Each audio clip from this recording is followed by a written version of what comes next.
If someone would have told you on your wedding day that one day you will accept lies, threats, even betrayal, you probably would have laughed them in their face. But in the narcissistic relationship, your deal breakers slowly vanished. You accepted behavior from him that you once never would have tolerated. Somehow you forgave him. I'm Emma, a medical doctor and a survivor. In this video, I will go through the 9 psychological dynamics that broke your boundaries and why it's not your fault. Understanding this will help you let go of self-blame, help you spot boundary-pushing behavior earlier, and see the relationship, the narcissistic relationship, clearly for what it was. Let's get into it.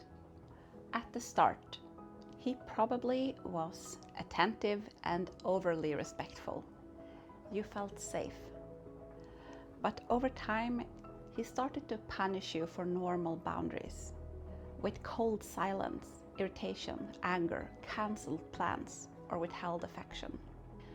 You might have experienced things like him sulking for days because you made plans without him, a sudden icy tone when you voiced a small disagreement.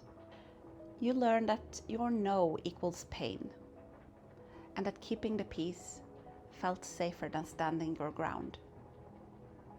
The relationship moved in cycles. Tense phase, blow up, honeymoon.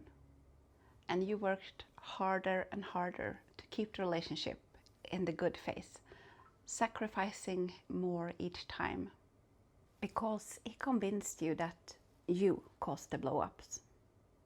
He might have accused you of starting an argument when you brought up something that hurt you, or he blew his top off for you texting a friend when you were supposed to spend the evening with him. Slowly, your attention shifted from your feelings to reading his moods. Keeping him in a good place became more important, because if he wasn't, there was no peace and joy. Forgiving and overlooking made the nice guy resurface.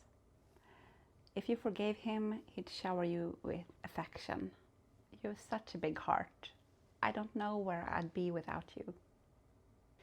That heartbreak you just overlooked, you told yourself that it will be worth it in the end if he finally gets it now, and if things will stay good from now on. He wanted to view the two of you through a pair of binoculars directed at you. He zoomed in on your flaws, refocusing every conversation about how you contributed to his actions, while his wrongdoings were seen through the reverse lens, tiny, unimportant, and quickly excused. Example, he yells and breaks something, and within 10 minutes, you are apologizing for triggering him. The closer you got to him, the more you adopted his lens, scrutinizing yourself and excusing him. The first time he shouted in public, you were shocked. The 10th time, you just kept your calm, trying to get him home without making a scene. Because when someone repeats a behavior over and over, it becomes normal. Forgiveness and love wasn't just emotional, it was biochemical. Each time you went through the honeymoon phase, the good phase, you got a hit of dopamine and oxytocin. Those are the same hormones that attaches a parent to a newborn. When your toddler has a meltdown and calls you the worst name he can think of, you might want to comfort him with a hug. When a grown man does the same thing, the trauma bond can trigger the same parenting response, flooding you with the same bonding hormones. You began the relationship as someone who would never tolerate lying, yelling, cheating. But over time, your identity shifted, and you became the person holding everything together. The linchpin, the one he needed. Survival became a badge of honor. You told yourself you are strong enough to handle it, reframing tolerance as resilience. By the time the abuse escalated, you had invested so much time, energy, a shared history, maybe children. Leaving felt like destroying your whole life. Forgiving one more time felt safer than risking total loss. As your world got smaller, so did your reference point.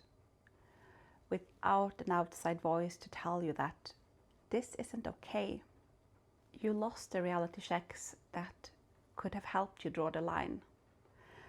And many of us hid the worst parts of our relationship from the outside world, thinking that they would never understand. So there were no other eyes than his and yours seeing what was going on. And as your trust in yourself became fuzzier, you leaned more into his interpretation of things, accepting things that makes you cringe as you look back. In the last years of my marriage, my husband went on solo trips each summer. I know it was unfair, selfish, it put a strain on our economy, and I suspected cheating. But it also gave me a month of peace and tranquility, so I stopped fighting them. If you have ever done the same, giving someone a free pass because the alternative was worse, you are not weak. You were surviving the best way you knew how at that time. And now you know how it happened.